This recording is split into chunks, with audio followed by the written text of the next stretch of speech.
রাজধানীর উত্তরায় র্যাব পরিচয়ে মোবাইল আর্থিক সেবা প্রতিষ্ঠান নগদের ডিস্ট্রিবিউটরের এক প্রতিনিধির কাছ থেকে 1,08,00,000 টাকা ছিনতাই হয়েছে।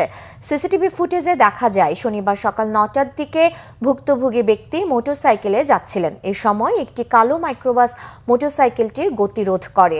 এক পর্যায়ে ওই মাইক্রোবাস থেকে র্যাবের পোশাক পরা কয়েক ব্যক্তি বেরিয়ে নগদের টাকা ছিনিয়ে পালিয়ে যায়।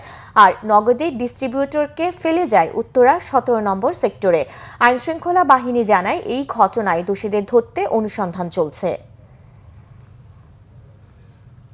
তারা 12 নম্বর রোড থেকে 13 নম্বর রোডের দিকে যখন রাইট টার্ন করেছে তখন আগের থেকেই ওখানে এই কালো একটা ভাইস মাইক্রো নিয়ে একরকম ওত পেতে থাকার মতো করে আসলেই রাইট টার্ন করার সাথে সাথে দুটো মাইক্রোটি গিয়ে তাদের গাড়ি দুটোকে ব্লক করলে গাড়ির থেকে 3 জন পোশাক পরিহিত মানে র্যাবের কোটি পরা র্যাব লেখা কোটি পরা লোক নেমে তাদের সাথে পিস্তলও ছিল।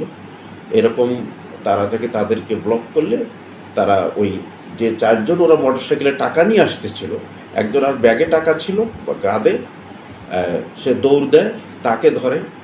আর একজন 4 জন চারদিকে একজন মোটরসাইকেলে টান দিয়ে সে অফিসে চলে গেছে, তার কাছে 1 লক্ষ টাকার মতো ছিল। তো সে চলে গেছে, অফিসটা কাছেই। আর 3 জনকে ওরা ধরে ওই গাড়িতে ওঠায়, কালো মাইক্রোটিতে ওঠায়, হাইস মাইক্রোতে উঠিয়ে নিয়ে তারা এই 17 নম্বর সেক্টরের দিকে গিয়ে ইসকন মন্দিরের কাছাকাছি জায়গায় ওদের 3 জনকে ফেলে দিয়ে তারা চলে যায়। তো ইনভেস্টিগেশন হচ্ছে। সব ব্যাংক খোলা নাই, আমরা একটা ব্যাংক খোলা পেয়েছিলাম। এটা ব্যাংকে জমা দিলে আমি এই টাকাটা যখন আমি ব্যাংকে জমা দিব, ব্যাংকে জমা দিয়ে রিসিপ্টটা যখন আমি নগদকে দিব, তখন নগদ আমাকে ইমানি দিবে। ইমানি দিলে আমি এটা দোকানে যেয়ে আমি ওদের কাছ থেকে জিনিসটা সেল করবো। এটা হচ্ছে ঘটনা। তো ব্যাংক এবং সিআরএম করার জন্য টাকাটা নিয়ে আসা হয়েছিল। তখন আনার সময় রাস্তার ভিতরে এই জিনিসটা